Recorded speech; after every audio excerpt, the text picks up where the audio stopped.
아름다운 국립공원과 자연휴양림 가까운 곳에 위치한 오늘의 집은 혐오시설 하나 없이 맑은 환경 속에 위치하고 있어 전원 생활을 시작하시기엔 더할 나위 없이 좋고, 마을 단위가 아닌 전원주택들이 모여있는 곳이라 터세나 발전기금에 대한 걱정도 전혀 없습니다. 물론 여기서 끝이 아닙니다. 토지 면적이 무려 260평이 넘어가는 곳이라 수많은 조경수가 식재된 넓은 마당을 거닐며 조용히 거주할 수 있고, 2009년에 건축된 전원주택은 연식이 무색할 만큼 좋은 현황을 보여주는 곳이라 많은 비용을 투자하지 않아도 됩니다. 그러니 요즘같이 대폭락하는 시기에 맞춰 아름답고 맑은 환경 속에서 거주할 수 있는 전원주택을 찾고 계셨다면 오늘 영상 속 내용에 집중해 주신 뒤 후회 없는 가격에 몽땅 가져가시길 바랍니다. 본격적인 소개에 앞서 구독과 좋아요, 알림 설정 한 번씩 부탁드리고 영상 속 댓글창에 대박집이라고 남겨주세요. 앞으로도 좋은 물건을 찾아 여러분께 가장 먼저 전달드리겠습니다. 제가 영상을 시작하는 곳은 입구에 위치한 왕복 2차선의 지방도에서부터 해당 물건까지 연결된 진입로입니다. 입구 방면에 지방도가 자리 잡고 있다 보니 도로 소음에 대해서 걱정하실 수도 있는데, 지방도와 해당 물건은 직선거리 기준 110m 정도 떨어진 곳에 위치하고 있어 차량이 지나다니더라도 소음이 심하지 않으며, 지금 걸어 들어가는 진입로의 경우 대부분 3m 폭의 국유지 현황도로라 차량으로 진출입하거나 걸어서 들어갈 때도 불편하지 않고, 현황도로이긴 하지만 대부분 국유지로 지정된 곳이라 도로 사용에 관한 문제도 없습니다. 그리고 진입로를 따라 끝까지 올라오면 해당 물건과 비슷한 모양의 다른 전원주택과 안쪽으로 연결된 도로가 보이는데, 오늘 소개해드릴 주택은 도로 좌측편에 위치하고 있어 현장에 방문하셨을 때 물건을 확인하는 데 전혀 불편함도 없었습니다. 해당 물건은 전원주택 부지를 분양하기 위한 목적으로 조성된 곳이라 주변 토지들과 경계 구분이 상당히 잘 되어 있기 때문에 경계 침범 문제에 대해선 걱정하실 필요가 없고, 주차 공간 또한 확실히 확보된 곳이라 마당과 주차시설을 완전히 분리해 놓고 사용할 수 있습니다. 그리고 토지 경계를 따라 펜스가 설치되어 있어 현장에 방문하셨을 때 경계를 확인하기에도 좋은 편이었고, 지금 걸어가는 곳의 반대편으론 모두 국유지로 이뤄진 토지이기 때문에 해당 물건은 실제 토지 면적보다 조금 더 넓은 면적을 활용할 수 있습니다. 그리고 측면을 따라 걸어 올라오면 다른 각도에서 마당을 살펴볼 수 있는데, 지금은 현황상 빈집으로 남겨져 있음에도 불구하고 잔디의 상태가 너무나 좋아 보이고 조경수목의 관리 상태 또한 상당히 좋은 곳이니 소유자분께서 관리를 정말 잘하셨다는 점도 추정해 볼 수 있었습니다. 아직 현장에서 살펴볼 내용이 많지만 조금 더 원활한 설명을 위해 지금부터는 드론 영상을 보면서 상세한 물건 설명을 이어나가도록 하겠습니다. 우선 오늘 소개해드릴 물건에 포함된 토지 경계는 이러한 모양이고요. 두 필지 모두 빠짐없이 포함되어 진행 중이라 물건을 취득한 뒤 추가적으로 매입하거나 소유자와 협의해야 할 목록이 없고, 두 필지 합산 면적도 872제곱미터 263.7평에 해당하기에 면적에 대한 아쉬움도 전혀 없습니다. 그리고 주거시설과 마당이 확실하게 분리된 곳이라 정말 전원주택이라는 명칭에 가장 잘 어울리는 물건이라 생각되며, 마당에 꾸며진 조경시설 또한 새롭게 준비하려면 많은 비용이 들어가는데, 조경수는 물론 수많은 조경석까지 모두 토지에 포함되어 평가됐기에 별도로 신경 써야 할 부분이 없다는 점도 상당한 장점이라 볼 수 있습니다. 토지에 관한 내용은 뒤편에서 조금 더 상세히 알아보도록 하고, 지금부터는 건축되어 있는 건물 목록과 면적에 대해 설명드리겠습니다. 토지 위로 건축된 건물 목록은 2층짜리 단독주택 한 채와 바로 옆으로 위치한 휴게실과 다용도실 등으로 구성되어 있으며, 빠짐없이 모두 포함되어 진행 중이라 물건을 취득한 뒤 별도로 취득하거나 별도로 협의해야 할 사항이 없습니다. 전체 건물의 면적은 180제곱미터 54.4평으로 이루어져 있으며, 그 중에서 2층 전원주택의 순수면적은 122.4제곱미터 37평입니다. 1층 면적 24.5평, 2층 12.4평으로 이루어져 있어 웬만한 4인 가족도 아무런 문제 없이 거주 가능하며, 은퇴하신 뒤 부부끼리 거주하시기에도 충분한 면적이라 생각되니 공간에 대한 아쉬움은 전혀 없다고 보면 됩니다. 그리고 다시 현장으로 내려와 상세 현황을 확인해보면 깔끔한 마당에 비해 조금 지저분한 모습임을 알 수 있는데, 이곳은 약간 그늘진 곳이기 때문에 마당에 이끼가 자란 모습도 확인할 수 있으니 물건을 취득하신 뒤 어느 정도 정리를 진행하시길 추천드립니다. 주택의 구조를 살펴보면 일반 목구조의 아스팔트 싱글 지붕으로 이루어져 있다는 점을 알 수 있고, 사용 승인일은 2009년 12월 22일로 지정되어 있어 건축된 지 16년의 시간이 지났다는 점을 알 수 있습니다.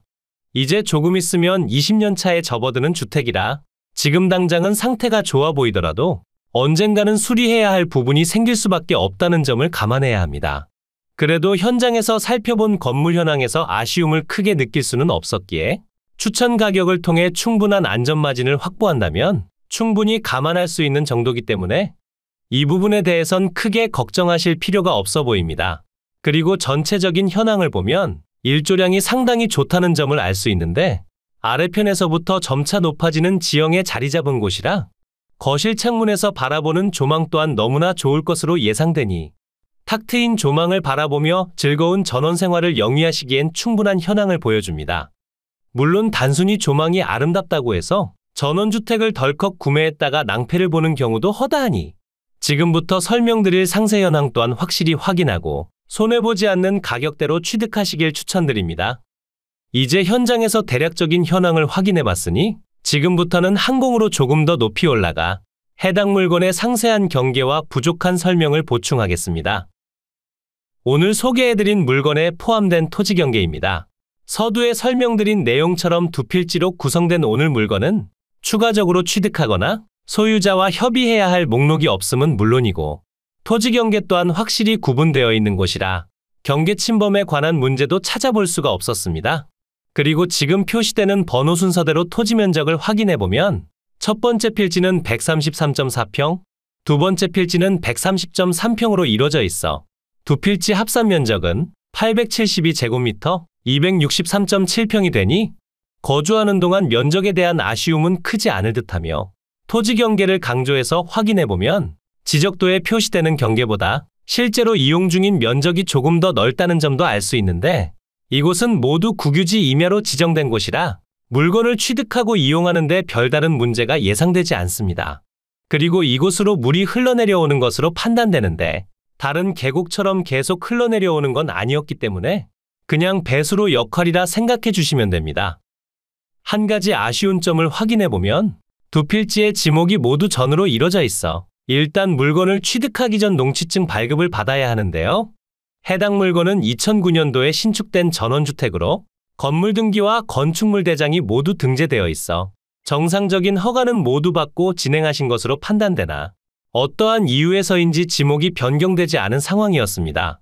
지목을 변경하지 않은 이유는 정확히 파악할 수 없지만 2009년도에 건축을 진행할 때 적법한 허가를 득하고 건축을 진행했고 주변에 위치한 다른 전원주택을 살펴본 결과 2017년에 건축된 전원주택임에도 불구하고 아직 지목 변경이 이루어지지 않았다는 점을 미루어 볼 때 단순히 지목만 변경하지 않고 예전 현황 그대로 이용 중인 것으로 판단되며 지자체마다 조금씩 다르기 때문에 어떤 지역의 경우 건축물 사용 승인을 신청할 때 지목 변경 신청서도 함께 제출하도록 하는 곳도 있지만 해당 물건이 위치한 곳은 그런 식의 절차가 동반되지는 않는 것으로 판단되기에 지목 변경을 하지 않고 계속 이용 중인 것으로 판단되기도 합니다. 물론 요즘은 자동으로 지목 변경되는 지자체도 있으니 이 부분은 관할관청에 다시 한번 확인해 보시길 추천드립니다. 이로써 농취증 발급에 별다른 문제가 없는 것처럼 보이기도 하지만 한 가지 걸리는 점이 있다면 농지 위로 주택이 아닌 다른 건축물이 존재한다는 점인데, 만약 이 부분이 문제가 된다면 철거를 요구할 수도 있으니 해당 물건에 입찰하기 전 농취증 발급 신청부터 먼저 진행하셔야 하며, 만약 신청 당시 아무런 말도 하지 않았는데 원상회복 이야기가 나온다면 주택 옆에 위치한 다른 건물의 철거 비용 또한 계산해서 낙찰가를 산정해야 합니다. 다시 토지로 돌아와 용도 지역을 확인해보면 두 필지 모두 계획관리지역에 가축사육 제한구역, 폐수배출시설 설치 제한지역, 건축허가 제한지역 등으로 지정되어 있어 일반인이 물건을 취득하고 매도할 때 별다른 제약이 없습니다. 물건의 도로 현황을 확인해보면 지금 표시되는 곳들은 모두 국유지로 지정되어 있으나 중간에 소재한 도로의 일부는 단독 명의의 사유지로 이루어져 있는데 모두 이곳을 통해 건축허가를 받으셨고 해당 물건뿐 아니라 더 깊은 곳에 자리 잡은 전원주택들도 함께 이용하기에 도로 사용에 관한 문제는 예상되지 않으며 해당 물건은 국유지 현황도로와 확실히 접하고 있어 도로 사용에 관한 문제는 없다고 생각해 주시면 됩니다. 이제 토지 위로 건축된 건물 목록을 확인해 보겠습니다. 영상에서 설명드린 내용처럼 주택과 제시외 건물로 구성된 해당 물건은 빠짐없이 모두 포함되어 있어 별도로 진행하실 사항이 없으며 전체적인 건물 현황도 좋은 편이었습니다. 조금 더 상세한 건물 현황을 확인해 보면 1층 24.5평, 2층 12.4평으로 구성되어 있고 일반 목조의 아스팔트 싱글 지붕으로 이루어져 있어 건축된 지 16년이 지난 지금 추후 수리비가 걱정되는 것도 사실입니다. 하지만 현장에서 살펴봤을 때 주택 현황은 생각보다 좋은 편이라 충분한 안전마진을 확보한다면 충분히 매력적인 물건이라 생각되며 외벽은 밝은 색상의 드라이비트, 창호는 샤시 창호로 이루어져 있습니다. 내부 평면도를 보면 1층은 방 하나, 욕실 하나, 거실 및 주방 2개의 다용도실로 이루어져 있고 안방 내부에는 드레스룸도 위치합니다. 그리고 내부에 설치된 계단을 따라 올라가면 2층이 나오는데 2층은 방 하나, 욕실 하나, 찜질방으로 구성되어 있어 전체 방 2개, 욕실 2개로 이뤄진 일반적인 전원주택 구조라고 볼 수 있습니다. 물론 방이 2개밖에 없다는 점은 조금 아쉽게 느껴질 수도 있는데 1층 다용도실을 방으로 이용하는 것도 가능해 보이니 급할 때는 게스트룸으로 활용하시면 될 것 같고 2층으론 조금 특이하게 찜질방도 위치하니 이곳도 방으로 생각한다면 내부 공간이 너무 부족하진 않을 듯합니다. 그리고 다시 주택을 살펴보면 마당에 비해 주택의 지상고가 훨씬 높다는 점을 알 수 있는데 이 정도 지상고를 확보하고 건축했다면 여름철 습기나 열기 방지는 물론이고 겨울철 결로 해충이나 벌레의 침입을 방지할 수 있으니 잘 지어진 건물이라 할 수 있겠습니다. 그리고 기본적인 위생설비 및 급 배수설비는 물론 상수도가 인입된 곳이라 편리하고 깨끗한 물을 이용할 수 있고 난방은 기름 보일러, 취사는 LPG를 사용합니다. 이제 제시외 건물에 대해 설명드리겠습니다. 제시외 건물 기역번은 주택 옆으로 위치한 휴게실이고 구조는 목조의 아스팔트 싱글 지붕, 면적은 4.5평입니다. 그리고 나머지 제시외 건물들은 반대쪽 공간에 위치하고 있는데 이곳은 해당 물건에 포함된 토지를 넘어 국유지의 일부를 침범하는 상태로 건축됐고 구조는 목조의 판넬 지붕으로 이뤄진 창고, 컨테이너의 판넬 지붕으로 이뤄진 다용도실 등이 위치하며 전체 면적은 12.8평입니다. 이곳은 일단 허가 없이 건축된 것으로 판단되는 건물이라 추후 농취증을 발급받을 때 원상회복이나 철거 명령이 발하여질 수도 있으니 물건을 취득하기 전 확인이 필요합니다. 주택의 방위를 확인해보면 거실 창문 기준 동향을 바라보게 건축됐는데 동향이라 하더라도 일조량에 대한 아쉬움이 전혀 없었고 조망 또한 너무나 아름다운 곳이라 거주하는데 별다른 문제는 예상되지 않았습니다.